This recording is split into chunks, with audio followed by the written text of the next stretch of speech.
രാഹുൽ ഈശ്വർ തെരഞ്ഞെടുപ്പിൽ മത്സരിക്കുന്നു. മനോരമയിൽ വന്ന കൗതുകമുള്ള ഒരു വാർത്തയാണ്. നമ്മുടെ കമന്റില് ലാൽ ജോൺ ചോദിക്കുന്നുണ്ട്, രാഹുൽ ഈശ്വർ മത്സരിച്ചാൽ നല്ലത്, സഭയിൽ തിളങ്ങും, എങ്ങനെയാണ് കോൺഗ്രസ് ടിക്കറ്റിൽ മത്സരിക്കും? ലാൽ ജോണിനോടും നന്ദി, ഈ രണ്ട് അവതാരികമാരോടും, ഈ ന്യൂസ് കവർ ചെയ്ത ശ്രീ ദീപു രേവതി എന്ന മുതിർന്ന മാധ്യമപ്രവർത്തകരോടും മനോരമയോടും നന്ദി. ഞാൻ എന്റെ നിലപാട് എന്താണെന്ന് പറയാം, തന്നെ പറയുന്നുണ്ട്. ആ വാർത്തയിലേക്കാണ് വരിക. നമ്മൾ പോകുന്നത് രാഹുൽ ഈശ്വർ മത്സരിക്കും എന്ന സൂചനയാണ് ലഭിക്കുന്നത്. അത് കോൺഗ്രസ് ടിക്കറ്റിലാണോ എന്നൊന്നും അറിയത്തില്ല. എന്നാൽ ആ രീതിയിൽ ഒരു സൂചന കൂടി രാഹുൽ പങ്കുവെക്കുന്നുണ്ട്. അതായത് നിയമസഭാ തെരഞ്ഞെടുപ്പിൽ സ്ഥാനാർത്ഥിയാവാൻ തയ്യാറെടുക്കുകയാണ് രാഹുൽ ഈശ്വർ. മധ്യ തിരുവിതാംകൂറിലെ മണ്ഡലങ്ങളിൽ മത്സരിക്കാൻ താല്പര്യമുണ്ട് എന്നൊരു രാഷ്ട്രീയ പാർട്ടി ചോദിച്ചുവെന്ന് രാഹുൽ ഈശ്വർ മനോരമ കോൺഗ്രസിനെ വേണ്ടി മത്സരിക്കാനുള്ള താല്പര്യമാണ് രാഹുൽ ഈശ്വർ പരോക്ഷമായി സൂചിപ്പിക്കുന്നത്. അപ്പം ഞാൻ വളരെ പ്രത്യക്ഷമായി തന്നെ സൂചിപ്പിച്ചത് വേറൊന്നുമല്ല, കോൺഗ്രസ് 2026 ജയിക്കണം. അത് വേറൊന്നും കൊണ്ടല്ല, CPM ഒരിക്കൽ കൂടി ഇവിടെ ഭരിച്ചാൽ CPM-നെ നശിപ്പിക്കും, കേരളത്തെ നശിപ്പിക്കും. ഒരു വെസ്റ്റ് ബംഗാളിന്റെ അവസ്ഥയുണ്ടാവും. വേറൊന്നും കൊണ്ടല്ല, ഭരണം മാറി മാറി വരണം. ഏതെങ്കിലും ഒരു പാർട്ടി, ഇനിയും കോൺഗ്രസോ BJP-യോ CPM-ഓ കാലാകാലങ്ങളിൽ ഏതെങ്കിലും രാജ്യമോ നാടോ നമ്മുടെ സംസ്ഥാനമോ ഭരിക്കുന്നത് നല്ലതല്ല. പക്ഷെ അത് വേറൊന്നും കൊണ്ടല്ല. ഇപ്പം ഡൽഹിയിൽ 3 തവണ ഷീലാ ദീക്ഷിത്തിന്റെ കോൺഗ്രസ് മിനിസ്ട്രി വന്നു. ഇന്ന് കോൺഗ്രസ് അവിടെ പൂജ്യമാണ്. അതായത് ഡൽഹിയിൽ 3 തവണയാണ് ഭരിച്ചത്. അത് വേറൊന്നും കൊണ്ടല്ല, ഈ രാഷ്ട്രീയ പാർട്ടികൾ ഇരുമ്പിന് തുരുമ്പ് പിടിക്കുന്നത് പോലെ അവരുടേതായ പ്രശ്നങ്ങളിൽപ്പെടും. അതുകൊണ്ടാണ് വെസ്റ്റ് ബംഗാളിൽ CPM-ന് വലിയ തകർച്ചയും തളർച്ചയും ഒക്കെ ഉണ്ടായത്. ഏത് പാർട്ടിയാണെങ്കിലും, അത് കോൺഗ്രസ് ആകാം, BJP ആകാം, CPM ആകാം, നിരന്തരമായി ഇവിടെ അധികാരത്തിലിരിക്കരുത്. ആ ചേഞ്ച്, ഒരു മാറ്റം പോസിറ്റീവ്ലി വേണം. അതുകൊണ്ട് അടുത്ത തവണ നിർബന്ധമായിട്ടും കോൺഗ്രസ് വരണം. നല്ല കമ്മ്യൂണിസ്റ്റുകാർ കോൺഗ്രസിന് വോട്ട് ചെയ്യണമെന്ന് പറയുന്ന ഒരു വ്യക്തിയാണ് ഞാൻ. നല്ല BJP-ക്കാർ കോൺഗ്രസിന് വോട്ട് ചെയ്യണമെന്ന് പറയുന്ന വ്യക്തിയാണ്. കേരള കോൺഗ്രസ്, നമ്മുടെ മാണി വിഭാഗം അല്ലെങ്കിൽ ജോസ് കെ മാണി സാറിന്റെ വിഭാഗം അടക്കം തിരിച്ചു കോൺഗ്രസിലേക്ക് വരികയും കേരളത്തിൽ ഒരു ഹിന്ദു മുസ്ലിം ക്രിസ്ത്യൻ അല്ലെങ്കിൽ മതസൗഹാർദ്ദമെന്നോ മതേതര ഐക്യമെന്നോ വികസന മുന്നണിയെന്നോ എന്ത് പേരിട്ടാലും അവർ വരേണ്ടത് കേരളത്തിന് അത്യാവശ്യമാണ്. അതിന് നല്ല ഇടതുപക്ഷക്കാരും നല്ല വലതുപക്ഷക്കാരും കോൺഗ്രസിനെ സപ്പോർട്ട് ചെയ്യണമെന്ന് വിശ്വസിക്കുന്ന ഒരു സാധാരണ വ്യക്തിയാണ് ഞാൻ. ഒരു രാഷ്ട്രീയ പാർട്ടിയിലും മെമ്പർഷിപ്പ് ഇതുവരെ എടുത്തിട്ടില്ല, ഒരു രാഷ്ട്രീയ പാർട്ടിയിലും എടുത്തിട്ടില്ല. തിരുവനന്തപുരത്ത് വോട്ട് ചെയ്യുന്ന ശശി തരൂർ സാറിന് വേണ്ടിയാണ്. ശശി തരൂരിനോട് വ്യക്തിപരമായ ഇഷ്ടവും അല്ലെങ്കിൽ പുള്ളിയുടെ ഒരു സ്റ്റേച്ചറും കോൺഗ്രസിനോട് വിശാലാർത്ഥത്തിൽ ഉള്ള ഇതുമാണ്. എന്നാൽ ഒരു ഹിന്ദു വലതുപക്ഷ, ഹിന്ദു റൈറ്റ് ലീനിങ് ഒരു വ്യക്തിയാണ്, മതസൗഹാർദ്ദവാദിയാണ്. അതായത് നമ്മുടെ നാട്ടിലെ ഒരു പ്രശ്നം എന്ന് പറഞ്ഞാൽ, നമ്മുടെ BJP-യിലെ ഒരു വിഭാഗത്തിന്, എല്ലാവർക്കും ഉണ്ടെന്ന് പറയില്ല, അല്ലെങ്കിൽ BJP-യിലെ ഈ കേഡർ സംവിധാനത്തിലെ വലിയൊരു വിഭാഗത്തിന് മുസ്ലിം വിരോധമുണ്ട്. അതുകൊണ്ടെന്ന് BJP-ക്കാർക്ക് നമുക്കും അറിയാം, മറച്ചു വെച്ചിട്ട് കാര്യമൊന്നുമില്ലല്ലോ. ഇത് ശ്രീ കുമ്മനം ചേട്ടനുണ്ടെന്നോ അല്ലെങ്കിൽ ശ്രീ രാജീവ് ചന്ദ്രശേഖരനോ ശ്രീ സുരേഷ് ഗോപിക്കോ ഉണ്ടെന്ന് ആരും പറയില്ല.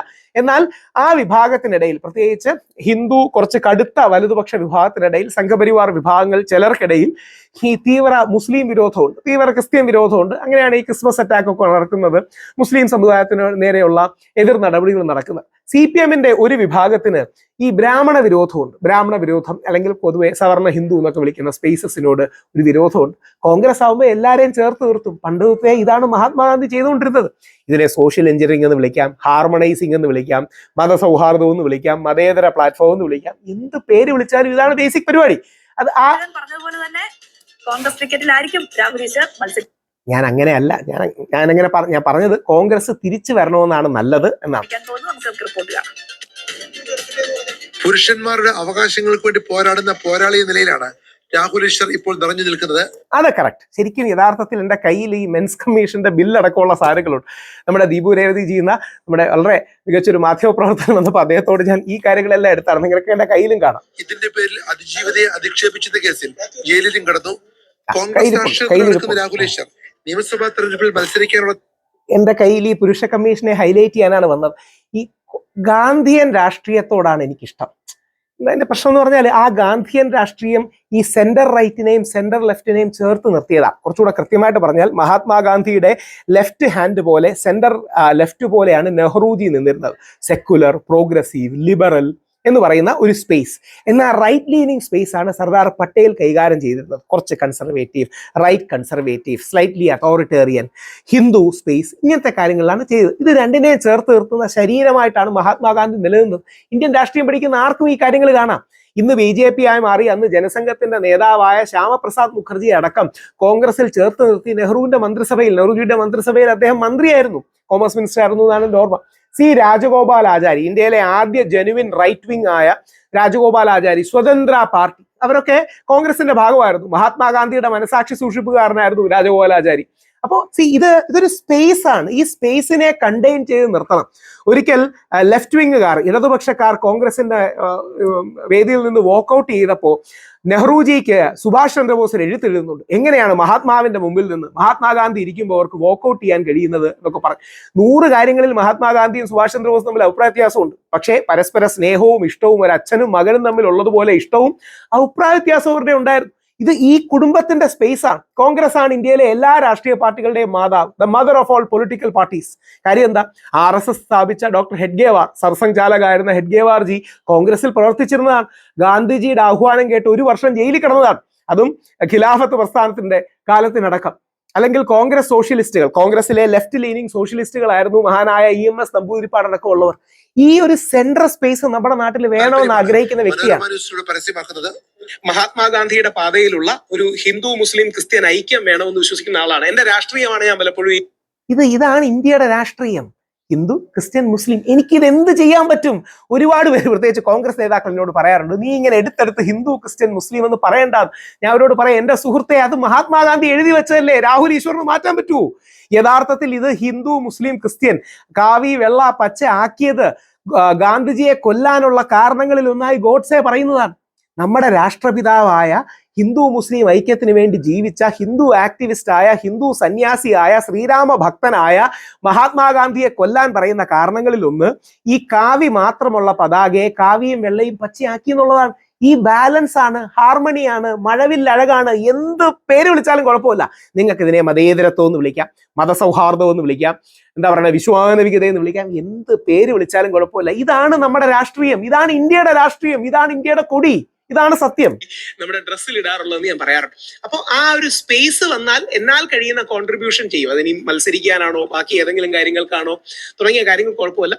മധ്യ തിരുവിതാംകൂറിലെ സീറ്റുകളിൽ മത്സരിക്കാനുള്ള താല്പര്യം ഒരു രാഷ്ട്രീയ പാർട്ടിയിലെ ചിലർ തന്നോട് തേടിയിരുന്നുവെന്ന് കോൺഗ്രസ് എന്ന് പറയാതെ രാഹുൽ സൂചിപ്പിച്ചു. ഞാൻ ഒരു പാർട്ടിയുടെയും പേര് പറയാത്ത കാര്യം എന്താ അറിയോ? ഓരോരുത്തരും നേതാക്കൾ പേഴ്സണലി സംസാരിക്കുന്ന കാര്യങ്ങളും ഒക്കെയാണ്. ഞാനപ്പോൾ അവരോട് പറഞ്ഞ കാര്യം കൂടെ പറയാം. അവരോട് പറഞ്ഞ കാര്യം എന്ന് പറഞ്ഞാൽ, കോൺഗ്രസ് തിരിച്ചു വരണമെന്ന് ആഗ്രഹിക്കുന്ന ഒരു വളരെ സാധാരണക്കാരനായ വ്യക്തിയാണ് ഞാൻ. എനിക്ക് ഒളിവും മറവും ഒന്നുമില്ല, വളരെ സ്ട്രെയിറ്റ് ആയിട്ട് കാര്യങ്ങൾ സംസാരിക്കുന്നതാണ്. മറച്ചു വെച്ച് ഈ മതസൗഹാർദ്ദവും വികസനവും വെള്ളാപ്പള്ളി പറയാത്തത് പോലത്തുള്ള നിലപാടുകൾ പറയുന്ന ഒരു പാർട്ടിയും മറ്റേ മുസ്ലിം വിരോധം പറയാത്തൊരു പാർട്ടിയും എന്നൊന്നും പറയണ്ട. കോൺഗ്രസ് വരുന്നതാണ് നല്ലതെന്ന് വിശ്വസിക്കുന്ന ഒരു സാധാരണക്കാരനാണ്. റീജിയൻസ് ആണ് കൂടുതൽ ചോദിച്ച സ്പേസസിലൊന്നും. അതായത് എന്നോട് ചോദിച്ചു, ഈ സെൻട്രൽ ട്രാവൻകൂർ അടക്കമുള്ള സ്പേസസിൽ ഇതുണ്ടോ? ഞാൻ പറഞ്ഞു, എനിക്ക് അങ്ങനെ ഒരു രാഷ്ട്രീയപരമായ കഴിവോ കാര്യങ്ങളോ വലുതായിട്ടൊന്നും ഇല്ല. ബേസിക്കലി വന്നത് ചെങ്ങന്നൂർ തിരുവല്ല പോലത്തുള്ള ബാക്ക്ഗ്രൗണ്ടുകളിൽ നിന്നാണ്. ആ ബാക്ക്ഗ്രൗണ്ടിൽ താല്പര്യമുണ്ട്, കൊട്ടാരക്കര പോലത്തുള്ള സ്പേസുകളിൽ താല്പര്യമുണ്ടോ? വരുന്ന നിയമസഭാ തെരഞ്ഞെടുപ്പിൽ CPM തോൽക്കണമെന്നും കോൺഗ്രസ് വിജയിക്കണമെന്നും പറയുന്ന രാഹുൽ ഈശ്വർ ലക്ഷ്യമിടുന്നത് നിയമസഭയിലേക്ക് ഒരു കോൺഗ്രസ് ടിക്കറ്റാണ്. അങ്ങനെയൊന്നും ഞാൻ ലക്ഷ്യമിട്ടു. തവണ കോൺഗ്രസ് ജയിക്കണമെന്ന് ആഗ്രഹിക്കുന്ന ഒരു സാധാരണ മലയാളിയാണ് ഞാൻ, വേറൊന്നുമല്ല. അതാണ് കേരളത്തിന് നല്ലത്. കാര്യം ഞാനും എന്റെ മക്കളും വീട്ടുകാരും ഒക്കെ താമസിക്കുന്ന നാടാണ്. അതുകൊണ്ട് അടുത്ത തവണ കോൺഗ്രസ് ജയിക്കണമെന്ന് ആഗ്രഹിക്കുന്ന ഒരു വ്യക്തിയാണ് ഞാൻ. കയ്യിൽ അപ്പോഴും എന്താ പുരുഷ കമ്മീഷൻ സാധനങ്ങളോട് പിടിച്ച് ഈ പുരുഷ കമ്മീഷൻ കുറച്ചുകൂടെ ഹൈലൈറ്റ് ചെയ്യാറുണ്ടോ എന്ന് എനിക്ക് അഭിപ്രായമുണ്ട്. പോട്ടെ, കുഴപ്പമില്ല. രാഹുൽ മാങ്കൂട്ടത്തിൽ വിഷയത്തിൽ അതായത് ഇതിന്റെ പ്രശ്നം ഈ രാഹുൽ മാങ്കൂട്ടത്തിന്റെ വിഷയത്തിൽ ഞാൻ ഇടപെട്ടുന്നതിന്റെ, രാഹുൽ മാങ്കൂട്ടത്തിൽ ഞാൻ തമ്മിൽ എന്തെങ്കിലും സൗഹൃദം ഉണ്ടായിട്ടാണോ? രാഹുൽ മാങ്കൂട്ടത്തിൽ നെഹ്റുവിയനാണ്. ഞങ്ങൾ പരസ്പര വിരുദ്ധ ചേരികൾ നിൽക്കുന്നതാണ്. ചാനൽ ചർച്ചകളിൽ ഞാൻ രാഹുൽ മാങ്കൂട്ടത്തിലും ഭയങ്കര അടികൂടി നിൽക്കുന്നവരാണ്. ഇനി അങ്ങനെ ആയിരിക്കും. ഇനി നാളെ രാഹുൽ മാങ്കൂട്ടത്തിലും ഞാനും ചർച്ചയ്ക്ക് ഇരുന്നാലും അടികൂടി നിൽക്കുന്നവരായിരിക്കും. രാഹുൽ മാങ്കൂട്ടത്തിൽ ഒരു നെഹ്റുവിയൻ ആണ്. ഞാൻ നേരെ മറിച്ച് ഒരു പട്ടേൽ, സർദാർ പട്ടേലിന്റെ ലൈൻ ഇഷ്ടപ്പെടുന്നതും മഹാത്മാഗാന്ധി പട്ടേൽ എന്ന സ്പേസിൽ നിൽക്കുന്നതും രാഹുൽ ഗാന്ധി മഹാത്മാഗാന്ധി ടു നെഹ്റു എന്ന സ്പേസിൽ നിൽക്കുന്നതുമാണ്. നമുക്ക് അടികൂടാൻ, ഫൈറ്റ് ചെയ്യാം, ഇതൊന്നും ഒരു പ്രശ്നമല്ല. ഇവിടുത്തെ പ്രശ്നം എന്ന് പറഞ്ഞാൽ രാഷ്ട്രീയം വിരോധം തീർക്കാനുള്ളതും വിദ്വേഷം തീർക്കാനുള്ളതും ഒരു സ്പേസായി നമ്മൾ കാണരുത്. പകരം കുറച്ചുകൂടെ ഓണസ്റ്റായി സത്യസന്ധമായി രാഷ്ട്ര നിർമ്മാണത്തിന്റെ സ്പേസായി കാണണം. ഇത്ര മാത്രമേ ഉള്ളൂ. അതുകൊണ്ട് കോൺഗ്രസ് തിരിച്ചു വരണമെന്ന് പറയുന്നത് കോൺഗ്രസ് പാർട്ടിയിൽ അംഗത്വം എടുത്തോണ്ടൊന്നുമല്ല. അതാണ് നമ്മുടെ നാടിന് നല്ലത്, കേരളത്തിന് നല്ലത്. അതായത് CPM ഒരിക്കൽ, എനിക്ക് തോന്നുന്നു നല്ല CPM-കാർ പോലും പറയില്ല ഒരു തവണ കൂടെ CPM വരണം എന്ന്. CPM മാറണം, ഒരു ചേഞ്ച് ഉണ്ടാകണം. ഇതേപോലെ കോൺഗ്രസ് ഇനിയും 2026 മുതൽ 2056 വരെ കോൺഗ്രസ് ഭരിച്ചാൽ മതിയൊന്നും എനിക്ക് തോന്നുന്നില്ല. നല്ല ഏതെങ്കിലും കോൺഗ്രസ്സുകാരൻ പറയുന്നത്.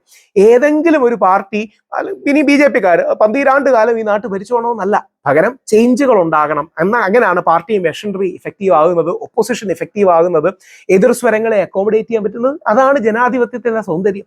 ഇല്ലെങ്കിൽ അത് ഏകാധിപത്യമാകും. അതുകൊണ്ട് കോൺഗ്രസ് തിരിച്ചു വരണം. UDF 100 സീറ്റ് നേടി തിരിച്ചു വരണം. ഒരു ഹിന്ദു മുസ്ലിം ക്രിസ്ത്യൻ ഐക്യം എന്നുള്ള ഒരു സ്പേസ് ഉണ്ടാകണം. ഇതാണ് സാധാരണ മലയാളി എന്ന രീതിയിൽ എനിക്ക് ആഗ്രഹം. ഞാൻ മത്സരിക്കുന്നതല്ല, ഞാൻ കൂടുതൽ കോൺഗ്രസ് തിരിച്ചു വരണമെന്ന് ആഗ്രഹിക്കുന്ന ഒരു സാധാരണ മലയാളിയാണ്. ഇതാണ് അതിന്റെ വാസ്തവം. ഇതാണ് പറഞ്ഞത്. ഇതിന് അങ്ങോട്ടും ഇങ്ങോട്ടും എന്താ പറയുക, വ്യത്യസ്ത വ്യാഖ്യാനങ്ങൾ കൊടുത്തു എന്ന് മാത്രമേ, അല്ലെങ്കിൽ ചില ആൾക്കാർ കൊടുത്തു എന്നേ ഉള്ളൂ.